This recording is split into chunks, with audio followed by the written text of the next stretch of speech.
Good afternoon and welcome to this edition of the Christian Recorder Dialogues. I'm John Thomas III, editor of the Christian Recorder. On May 31st, 1921, a tragedy took place in Tulsa, Oklahoma that has forever marked the lives of the United States. However, up until fairly recently, that tragedy was hidden behind the legacy of white supremacy, racism, and denial.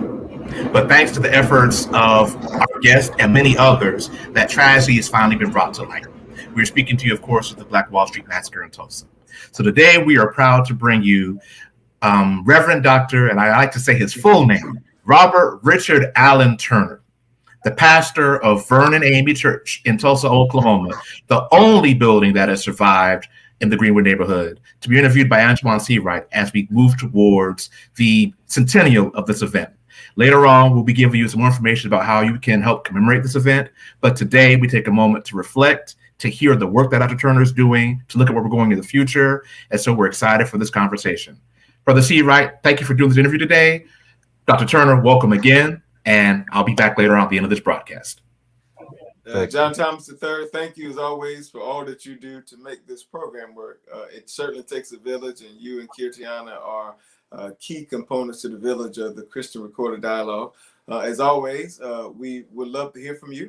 Please put in our chat where you're from, your church, your pastor, your bishop, and your district. We want to know all the things because this is how we stay connected, and being connected is a strength of the AME Church. I could not do what I do without first giving God all the praise and all the glory, and certainly to my bishop, Bishop Samuel Green in the 7th Episcopal District down in South Carolina, Supervisor Green, and certainly to my uncle, Bishop Harry L. Seawright in the 9th Episcopal District and Supervisor Seawright.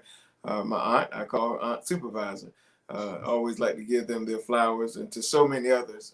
And certainly Bishop McKenzie had a birthday recently, so I think she may be watching at some point. So happy birthday to you, Bishop Vasti. I am so thrilled, honored, probably blessed, and favored certainly by the Most High to have a dear brother and dear friend, Reverend Dr. Robert Turner, the historic church down in Tulsa, Oklahoma.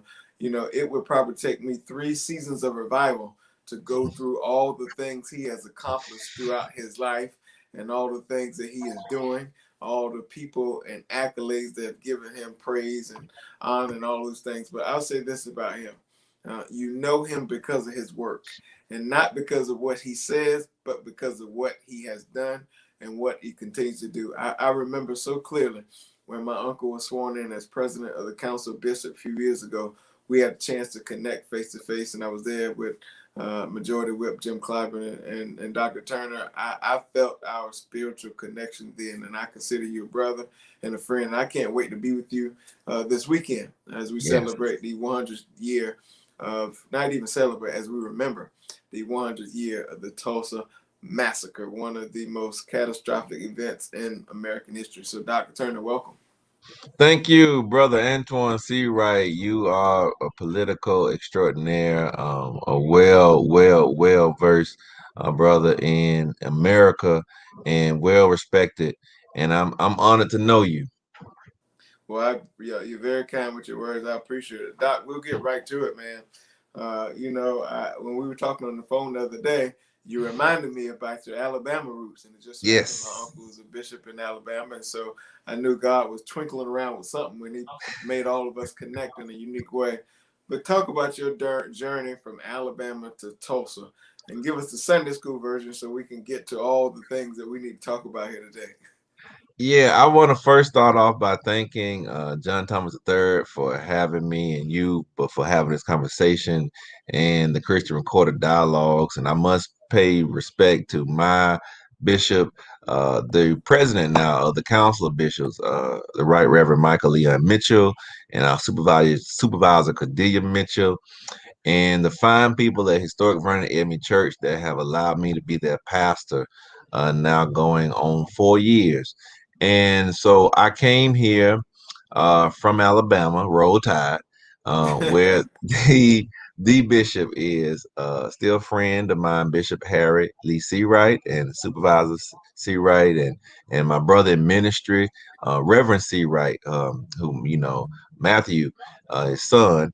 And I thank God for opportunity to serve. I was born and raised in Alabama. Did my trial sermon at Persons Chapel AME Church in Midway, Alabama, where I got baptized and did my trial sermon. And I was a member there up until I joined the annual conference. And when I went into ministry, and I pastored in Bryfield, Alabama, which is right outside of Montevallo. I pastored in Selma, Alabama, historic city. Then I pastored in Mobile, Alabama, and then Tuscaloosa, and then the last place was Birmingham. So I pastored in some pretty historic cities, and now being blessed to be here in Tulsa at Vernon on Greenwood, and we are the oldest continuous landowners in the Greenwood district. And the Greenwood district is the same district as Black Wall Street. Pastor, tell us how your faith and has really shaped your journey, because you've accomplished so much, man. And again, I can't give all the background color to all the things you accomplished, but we all know that God is the center of the universe for all of us. Talk about your faith journey and how that has helped mold and shape you and prepared you for this moment, because it's no accident that you are the pastor of Vernon as we remember 100 years of the massacre. Coming here was a faith move, brother. I never forget pastoring in Birmingham and managing a $3 million grant from the Kellogg Foundation to fight racism in Selma, Alabama. And one day I had a stirring in my soul, and I felt like that typically happens. This is when God wants me to do something different. And when I was doing my evening prayers, I said, God, I don't know what you're doing. I don't know what you're up to. But I just want you to know whatever it is this time, unlike other previous times, this time I will not fight you. And I finished my prayer in Jesus' name, got off my knees, and honest to God, looked down at my cell phone to put it on the charger. And as I'm looking at my cell phone to see how much battery power I had, what time it was, I noticed I had a text message from the bishop of the 12th Episcopal District, Bishop Mitchell, telling me he had an opportunity for me and asking would I be willing to take it. And I was like, I just prayed two seconds ago, telling God yes to whatever and yes to wherever. And I didn't know, I was thinking about anything but that, right? And 2 seconds later, I get a text message asking me the question that I just given the answer to God. And so I committed.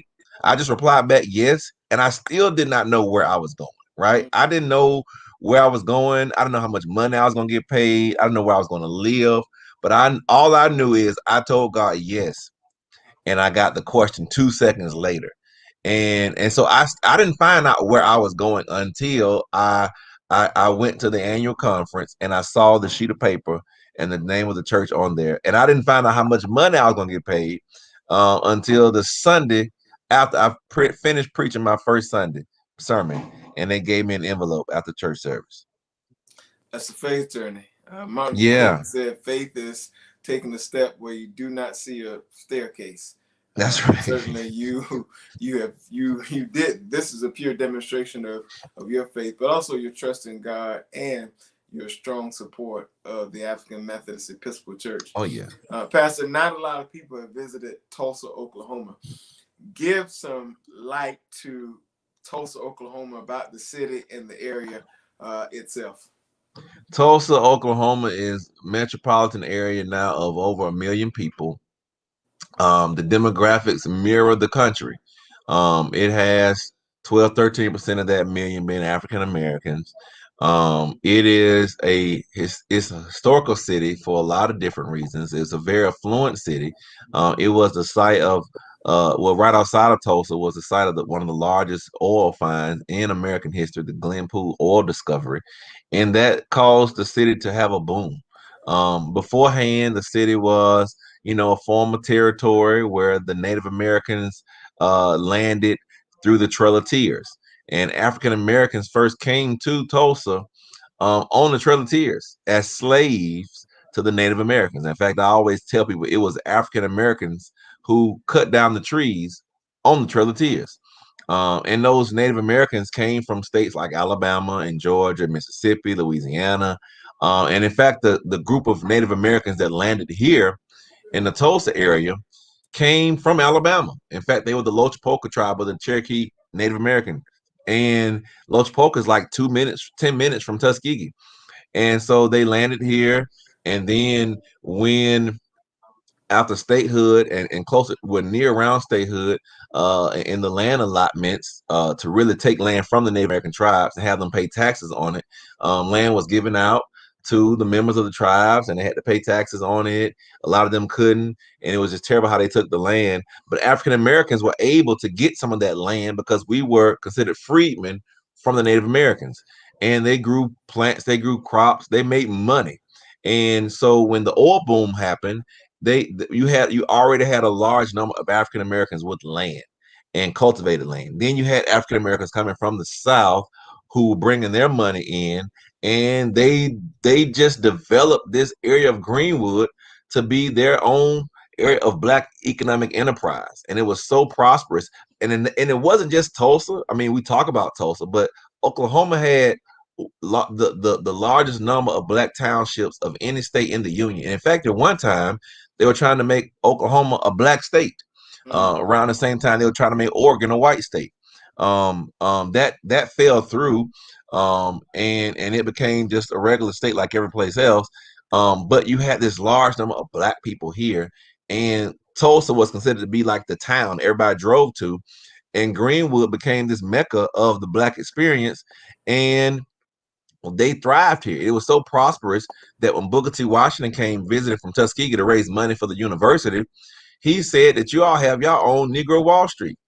And that name stuck. And it, in the 50s and 60s, instead of using the word Negro, it turned into Black Wall Street. And that's what we're still known for today. Wow, that's a strong history, and that's actually a perfect pivot. This Sunday, 100 years. Probably one of the most catastrophic massacres in United States history.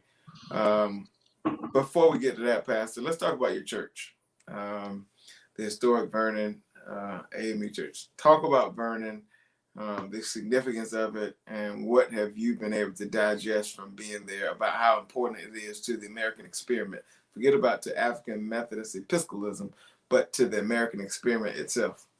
Oh, Vernon is the grandmother of Greenwood. Vernon is the cradle for Black Wall Street. We were here. We were here actually before Black Wall Street was formed, and we are still here now. And we have been in fact, during the massacre, Vernon was the site where people actually came and they hid during the race massacre, and people hid in our basement, and they stayed there.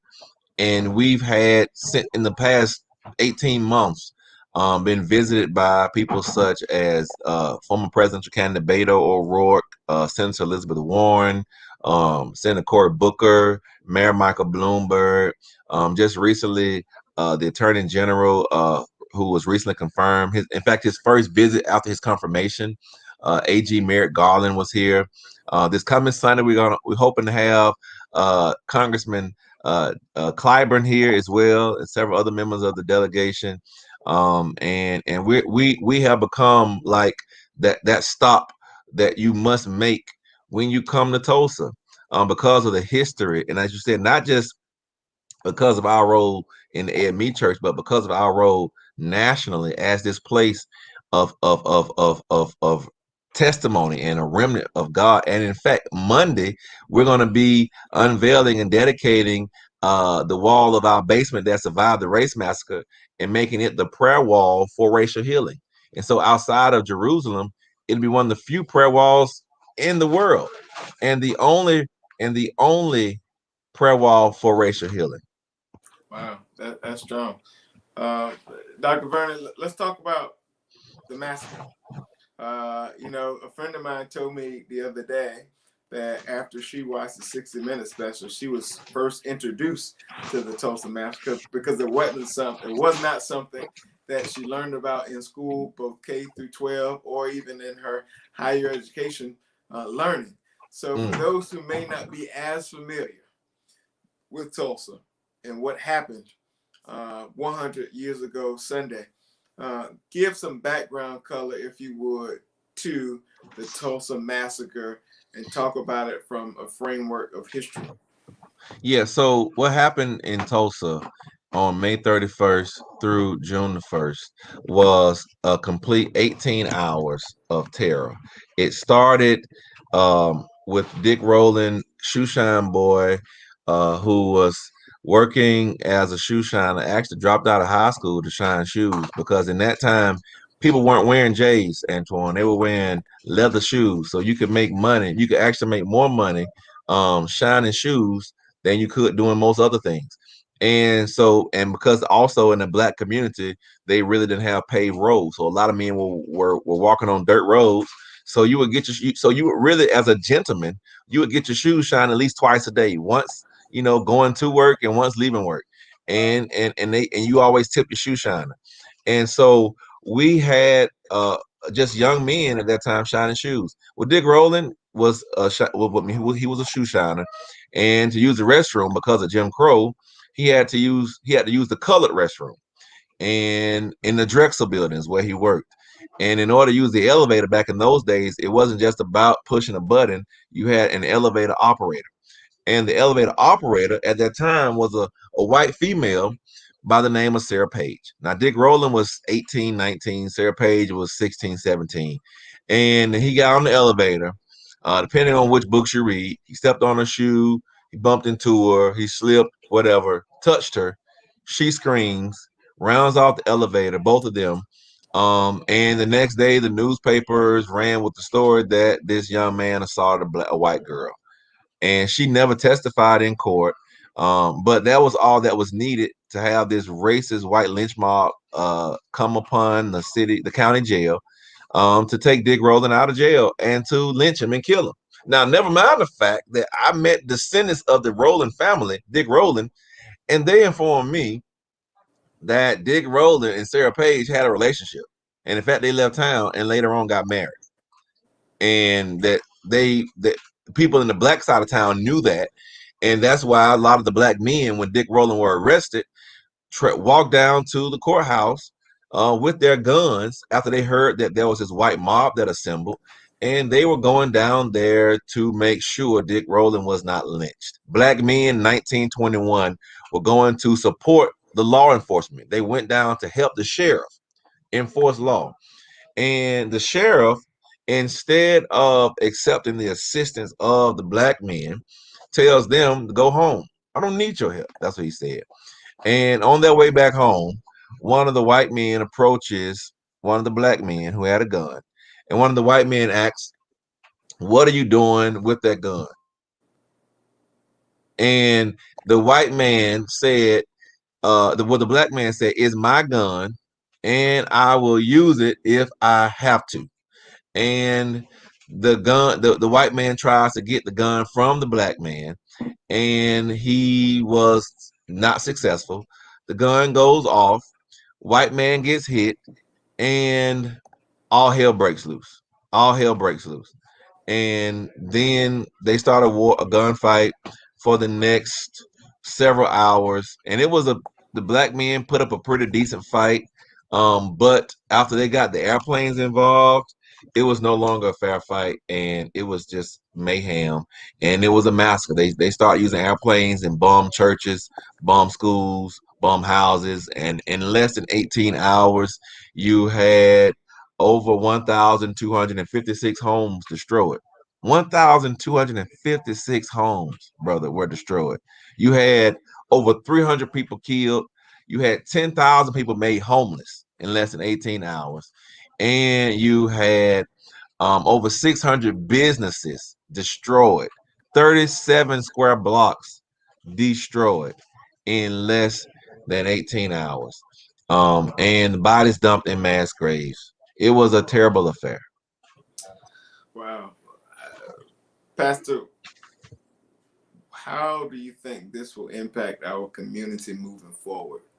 What impact do you think this will have on communities moving forward? I think that what we have in this community is an unhealed infection that has never been treated. And just as with any infection, with any wound that's not treated, over time, it only gets worse. And that has been the case here. Our situation, because it has been ignored largely for almost 100 years, it's gotten worse. And it's a point now where we must stop the bleeding and we must repair and heal. And in order to repair and in order to heal, you must first repair. And that's why you see the sign behind me. It's the current situation of our community is a direct result of what happened here in 1921. And even after the massacre, we rebuilt. And then to reward us for our hard work in rebuilding, the government put an interstate highway through the heart of our community. And they followed that up with they call urban renewal, buying up property. We call urban removal, because what they did was they displaced African Americans. And so that was the final death knell to our community, unfortunately, and we have not recovered since. So, Pastor, what can the church do in helping shape and move in the dialogue and the needed action items? Because you know how we are. We'll have meetings after meetings talking about the same problem. You better preach. I've moved past the meeting. I want to see what happens after the meeting. So aside from dialogue and conversation, what role do you think the church, and particularly the AME Church, our church, who has a history of being on the front line, what can we do individually and collectively to help move individual communities forward? Because Pastor, I'm convinced if your community is successful, then there's a good chance that my community can be successful. And if we take that mantra, if we take that approach, then communities across the footprint can be successful. So what can the church do?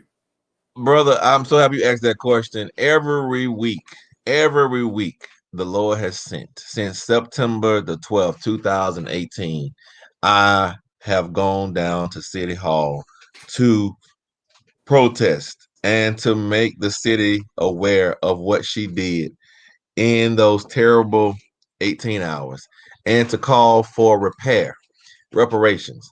I would love if my brothers and sisters of the AME Church will come and stand with me on at least one Wednesday. This coming Wednesday, we will have the Reverend Jesse Jackson coming to stand with us. We've had some preachers from throughout our 12th Episcopal District come. But I open that call up to any and everybody. We also, for those who are unable to travel, and I understand the COVID restrictions, but if there are those who have access to the internet, we have a petition online. In fact, it's one of the largest petitions in the world for reparations, and it's about the Tulsa Race Massacre. It's at change.org, 1921 Tulsa reparations petition. And you will see it on their site. It's organized by myself, and you will see a picture of me on there marching. Would love for as many of our folks to sign up. In addition to that, as you know, I serve on the National African American Reparations Commission. This is my life's work, reparations. Jesus and reparations is all I talk about. And would love to have as much support from our brothers and sisters in the AME Church in supporting the passage of H.R. Bill 40 that is in the House and in the Senate, authored in the House by a representative from Texas, Sheila Jackson Lee, and in the Senate by dear friend, Senator Cory Booker. We would love to have the Church of Allen, the church that has stood in the gap in every social justice movement this country has ever seen, from the abolition of slavery to the passing of the Voting Rights Act, to stand now to complete the work of the civil rights movement, and that is pay reparations. It is my goal, Brother C. Wright, it is my goal in the not too distant future to organize a march on Washington for reparations, because it is a national issue, and it is past time that we bring much needed attention to the passage of this legislation to not only study but to remedy the effects of white supremacy on our society. Dr. Vernon, Doctor, I got to ask you, do you think we made progress from May 30th, 1921 to now? I think we have made progress, and I'll be honest about that. I think that if you look at where we were as a culture in 1921, where you had colored restrooms, white restrooms, colored water fountains, white water fountains, if you look at the fact that, segregation is no longer legal, we made some progress. But we don't lynch black men and women anymore Well, from not the legally. city square. Not legally, yeah, not legally. We don't George lynch them in Floyd the taught us different. well, yeah, I know, right? He sure did. But to go from -100 to 0 is considered to be numerical growth, but you still have nothing of value. And as a country, as a community, we've gone from -100 to 0. And folks want us to brag about being at 0, but that still leaves you nothing of value, right? And so to brag about not publicly lynching black men from the city square, to brag about no longer having water fountains that discriminated based on race, is nothing to brag about at all. That should have never happened. Now it is time for us to complete Reconstruction, which was never completed. Reconstruction after slavery was never complete. Now it's time for us to complete the civil rights movement. That has never been completed. And that is bringing reparations, bringing economic justice to those who've been deprived of it. Pastor, can you talk about some of the events that's going to be coming up over the next couple of days, in case people are wondering what is going to be going on to commemorate the 100 years? We are having a several list of events. We're having our worship service on Sunday, where we will commemorate the survivors of who survived the race massacre of 1921.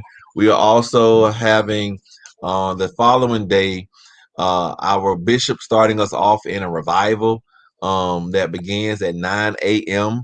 And following that, we will have our prayer wall for racial healing dedication at 10 a.m. And following that, we will have our book of redemption, which lists the names, addresses, and phone numbers of those brave American members of our church who donated money to our building fund, which paid off the note that completed the mortgage on our sanctuary that was rebuilt after it was destroyed in 1921. And then we're having a community-wide event where Stacey Abrams and John Legend are supposed to be attending, and that's going to be that evening. And then the next day we'll begin our revival. We'll continue our revival. We're having each night at 5:30 a different preacher. The Tuesday night on June the 1st, we're having Reverend Dr. Jamal Harrison Bryant. And Wednesday night, we're having Otis Moss III. On Thursday night, we're having Pastor Matthew Watley. On Friday night, we're having Bishop Vashti Murphy McKenzie. And on Saturday night, we're having Presiding Elder Tony Beelan Ingram. And we hope that as many of your followers and friends can join us either virtually or in person and help us to remember the God of our weary years. That is the title of that revival series, God of Our Weary Years.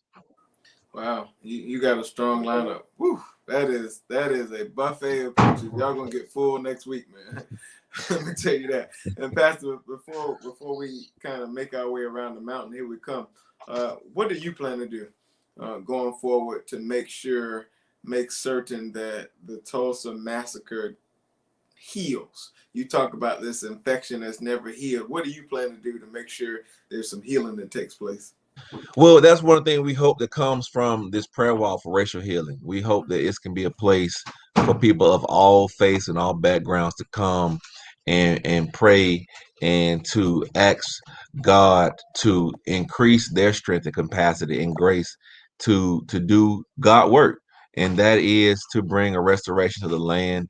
We're hoping that the work that I'm doing and that we're doing as a community on the mass grave excavation committee, finding where the bodies were dumped and who've never been properly buried, finding where they are, and being able to have an actual homegoing celebration for them. They've never, in over 100 years now, these folk have been lying in mass graves, never having a homegoing celebration, and to bring that healing for those families, and of course, to provide some repair for this wound, reparations, and that so that can hopefully bring more healing to our community. Pastor, as we say in the AME Church, before we give the benediction, I want to make sure your heart and your mind is clear. What message would you want to give to our Christian Recorders followers and to those who are watching this dialogue all across the world? What message do you want to give to them in terms of the significance and importance of this weekend and this week, and how we move ourselves forward toward that more perfect union that our mothers and fathers taught us about?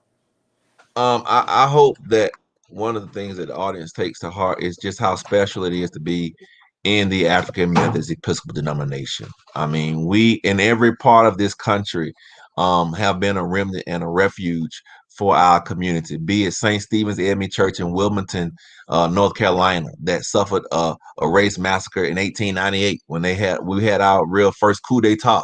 Or be it Brown Chapel in Selma, Alabama, where Dr. King led the march to Montgomery for our voting rights. And so all over the world, and Vernon is in that number of historic AME churches that have been not just a place of historical significance, but they're still alive and thriving, trying to do our master's will. A charge to keep I have, a God to glorify, a never dying soul to save, and fitted for the sky. That is our mantra. That is what we do. That's our mission. And I'm honored to be in that legacy. I'm honored to be in that number. And I just hope that when people may see me do interviews, that they always know at the bottom of my name, I'm so proud that it has AME Church. Well, Pastor, I want to tell you, you are a front line of change. You're my friend. I know my uncle thinks the world of you. He's so proud of you. I'm proud of you.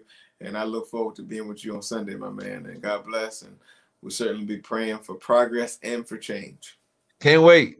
Can't wait. John Thomas, at this point in the program, we're going to turn it back over to you. Thank you, Brother C. Right. A few things before y'all go. And Dr. Turner, we'll be getting some messages in the chat. How can people bless Vernon AME Church through this season that we're going through? How can they bless the church? How can they participate in your ministry? Oh man, I thank you for asking that.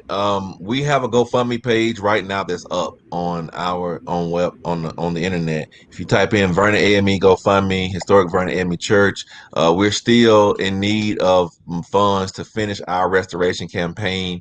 They can support there financially, or they can just go on our website, and we have a donation a tab there that people can go and donate in. The GoFundMe is a little bit easier if you're paying by card, or you can just use regular mail. We get checks every day on that way, especially for our God Provides Food ministry, because every day since COVID-19, we're still feeding people. Wow. And today, since March 18, 2020 till today, May 27th, we have had our doors open, serving people in our community. And thanks be to God, we've given out now over 370,000 meals to our community. Wow. Praise God. You mentioned Wilmington. I have this DVD that I just got, Wilmington on Fire. Wow. And you brought something up that Brother Seawright brought up that I want us to hear in this call.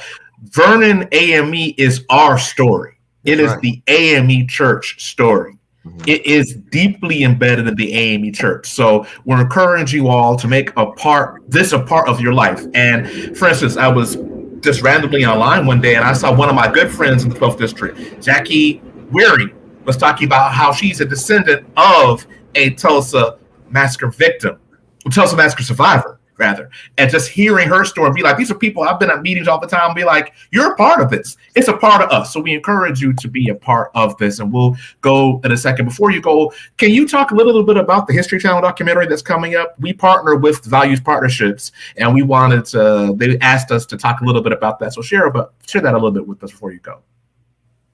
I'm so happy to share that with you. Russell Westbrook documentary team has been here for months, and the documentary is actually airing on May 31st. and we hope that as many AMEs as possible can tune in. It talks about in great detail what happened here in 1921, and I hope that as many of you that can watch it will watch it. All right. And we have a trailer for that will show at the end. So we're going to move on to our announcements. But thank you, Brother C. Wright. Thank you, Dr. Turner. We will be sharing the revival information. So we want people to participate. But again, to those in the chat and those who will watch this replay, Vernon AME is our story. Right. It's not someone else's story. It is an AME story. And we have to take ownership of our stories. So thank you both, brothers, for being here, and we'll be hearing more from you all as the time goes on. All right, so let's move into our announcements. We have, of course, we encourage you to please continue to support the Christian Recorder by buying your subscriptions for $36 a year. We still mail them, we still print them, and we encourage you to take ownership of your paper, $36 a year, and we have that right there for you. Our next dialogue will be tomorrow. Our next dialogue will be tomorrow with Mr. Robert Nicholas of AME SEDA. We will be talking about our own opportunities and the own way that we help develop the world through AME SEDA. You don't want to miss this because AME SEDA is probably one of the best kept secrets in the AME Church that does some of the best work.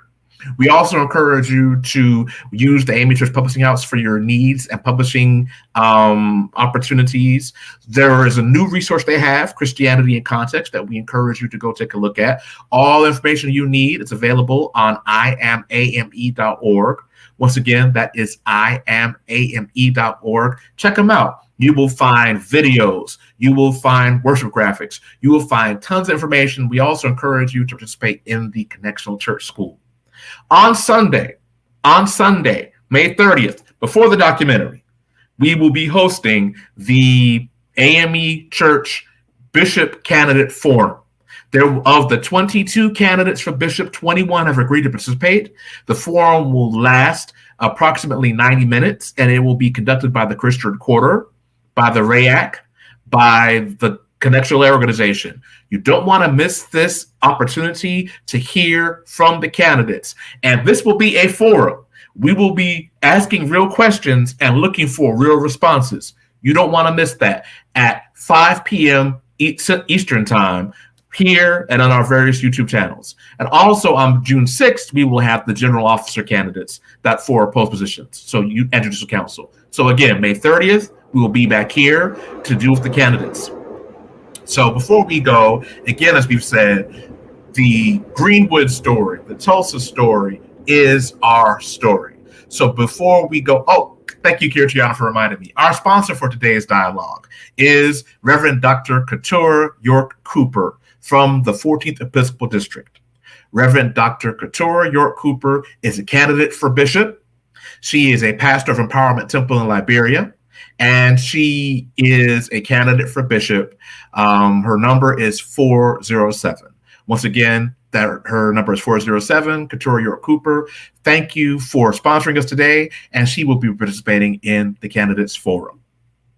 Now, as I was saying before we go, the Greenwood story is a part of us, and we're encouraging you to watch the History Channel documentary that will take place on this Sunday on the History Channel. So as we leave, we have a clip of the trailer that we've loaded up that we want you to take a look at, and that will be our PSA for you. Stay safe. Please get your vaccines. And again, we thank you for watching today, and please tune in Sunday for the Candidates Forum. Please tune in tomorrow for AME SEDA, and above all, please watch this important documentary about your history, our history, in Tulsa, Oklahoma.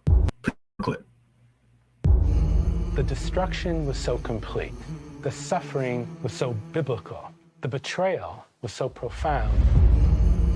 Black communities deserve the opportunity to confront the past. Our city has been stuck since then. We've never recovered. Tulsa was the best place in the nation for African Americans. We have everything from hotels, theaters, doctors, lawyers. People refer to it as Black Wall Street. Showing Black people that a new world was possible. The Tribune published a story titled "Nab Negro for Attacking Girl in an Elevator." It was a false narrative to keep Black people in their place, to reinforce white supremacy.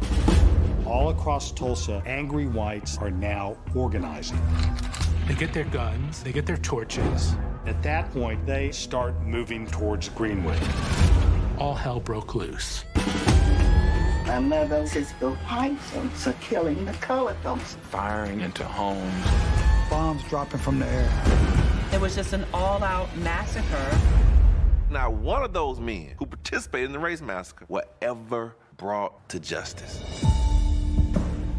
The Tulsa Tribune refused to write anything about the massacre for more than 50 years. Victims were being buried in unmarked graves across the city. The reason we understand the history of the massacre is that certain survivors decided to talk about it.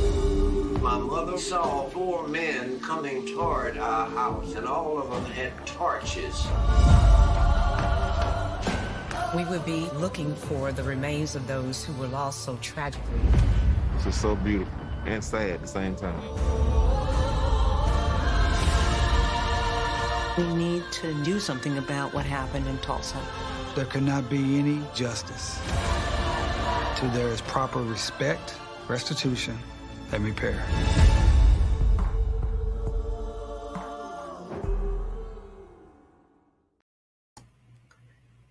Thank you, and we'll see you next time.